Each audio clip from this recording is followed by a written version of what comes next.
महाभारत एक अनंत ज्ञान का भंडार है।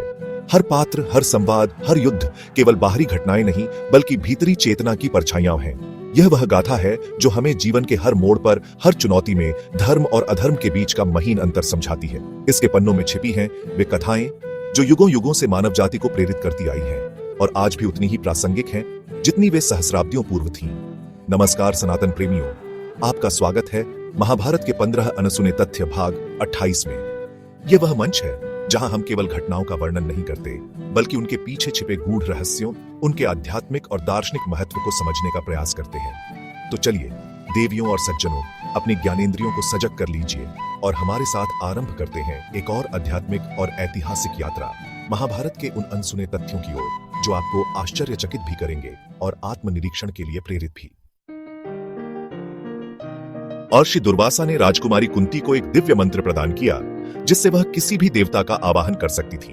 कुंती ने सूर्य देव का ध्यान किया और उन्हें एक पुत्र रत्न की प्राप्ति हुई जो जन्म से ही अभेद्य कवच और कुंडल धारण किए हुए था। समाज के कठोर नियमों और अविवाहित मातृत्व से जुड़ी लोकलाज के भय ने कुंती को अपने नवजात शिशु को गंगा में प्रवाहित करने पर विवश कर दिया।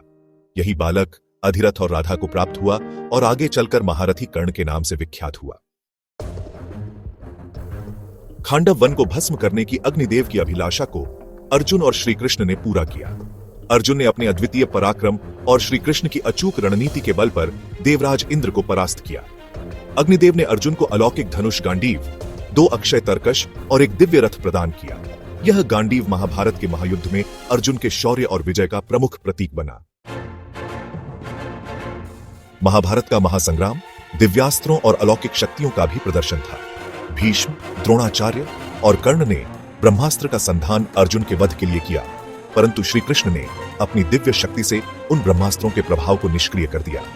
18 दिनों के युद्ध के बाद श्री कृष्ण ने अर्जुन को रथ से पहले उतरने का आदेश दिया। उनके उतरते ही रथ धू धू कर जल उठा। श्री कृष्ण ने बताया कि रथ उन दिव्यास्त्रों की ऊर्जा को समाहित किए हुए था और उनकी उपस्थिति के कारण ही सुरक्षित था। आचार्य द्रोण ने अर्जुन की असाधारण प्रतिभा और निष्ठा को पहचानकर उन्हें दिव्यास्त्रों की गूढ़ विद्या प्रदान करने का निश्चय किया। द्रोणाचार्य ने अर्जुन को ब्रह्मास्त्र और ब्रह्मशिर अस्त्र का ज्ञान दिया। यह दिव्यास्त्रों की शक्ति अर्जुन के लिए महाभारत के महायुद्ध में अत्यंत महत्वपूर्ण सिद्ध हुई। गंधार के राजकुमार शकुनी के हृदय में हस्तिनापुर के प्रति प्रतिशोध की अग्नि धधक रही थी। उनके पिता और भाइयों का हस्तिनापुर के कारावास में अपमानजनक अंत हुआ था। शकुनी ने अपने मृत पिता और भाइयों की अस्थियों से विशेष पासों का निर्माण करवाया। इन पासों की मायावी शक्ति से उन्होंने युधिष्ठिर को द्यूत में हराया और पांडवों का राज्य, संपत्ति और द्रौपदी को भी दांव पर लगवाकर हरवा दिया। द्रौपदी यज्ञसेनी, पंचाल नरेश द्रुपद की अद्वितीय पुत्री थी। उनके स्वयंवर में अर्जुन ने अपने अचूक संधान से मछली की आंख का भेदन किया और द्रौपदी का वरण किया। माता कुंती के अनजाने वचन ने धर्म संकट उत्पन्न किया। द्रौपदी 5 पांडवों की धर्मपत्नी बनी और उन्हें पंचाली कहा गया। कर्ण ने भगवान परशुराम से शस्त्र विद्या प्राप्त करने के लिए स्वयं को ब्राह्मण बताकर छल किया। एक दिन परशुराम की गोद में सिर रखकर सोते समय कर्ण ने विषैले कीड़े की पीड़ा सहन की। परशुराम ने कर्ण की असाधारण सहन शक्ति देखकर उसे क्षत्रिय समझा और श्राप दिया कि वह ब्रह्मास्त्र विद्या को संकटपूर्ण क्षण में विस्मृत कर देगा। यह श्राप कर्ण की पराजय का एक महत्वपूर्ण कारण बना। महाभारत के युद्ध के बाद अश्वत्थामा ने पांडवों के शिविर में गुप्त रूप से प्रवेश कर उपपांडवों की निर्ममता पूर्वक हत्या कर दी। भगवान श्री कृष्ण ने अश्वत्थामा को श्राप दिया कि वह 3000 वर्षों तक पृथ्वी पर अकेला, रोगग्रस्त और पीड़ा में भटकता रहेगा। गंगापुत्र देवव्रत, जिन्हें भीष्म के नाम से जाना गया, ने अपने पिता की प्रसन्नता के लिए राज सिंहासन और आजीवन ब्रह्मचर्य का व्रत लिया। महाराज शांतनु ने उन्हें इच्छा मृत्यु का वरदान दिया।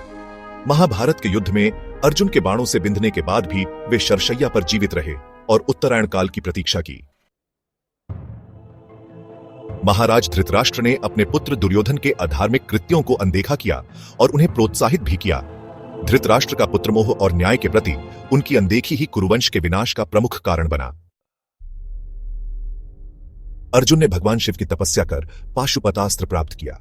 देवराज इंद्र ने अर्जुन को इंद्रलोक ले जाकर दिव्य अस्त्र शस्त्रों का ज्ञान और कला सिखाई।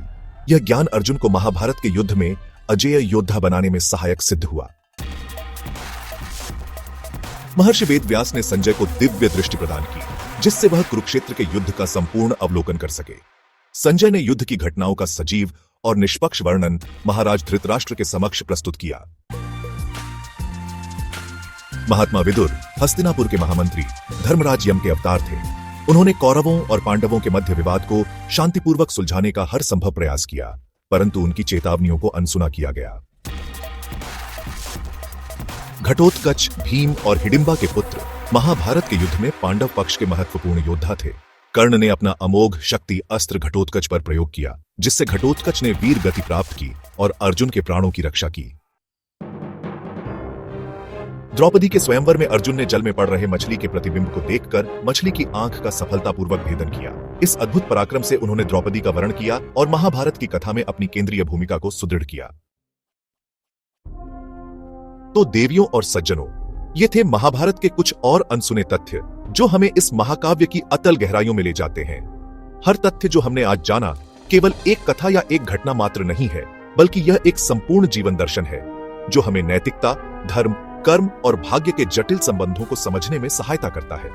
महाभारत का ज्ञान कालातीत है, इसकी शिक्षाएं सार्वभौमिक हैं। यह हमें सिखाता है कि सत्य और धर्म का मार्ग कठिन अवश्य हो सकता है, परंतु विजय अंततः उन्हीं की होती है।